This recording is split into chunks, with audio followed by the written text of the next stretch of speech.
Hello everyone and Roblox fans. Today we're going to see how to activate voice chat in Roblox.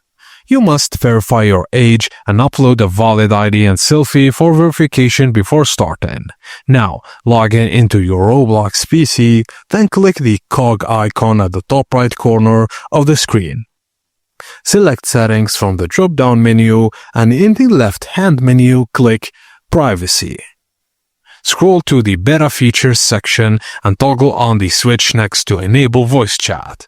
A green toggle means voice chat is turned on, and a pop-up will appear asking you to consent to Roblox recording your voice for moderation and analytics. Read carefully, then click Enable to proceed. Now join a Roblox game that supports voice chat. Look for the microphone icon near your avatar settings. Speak normally into your mic. Your voice will transmit to nearby players. As simple as that. Please be sure to like and subscribe if this video helped you. Thank you for watching, and I'll see you on the next one.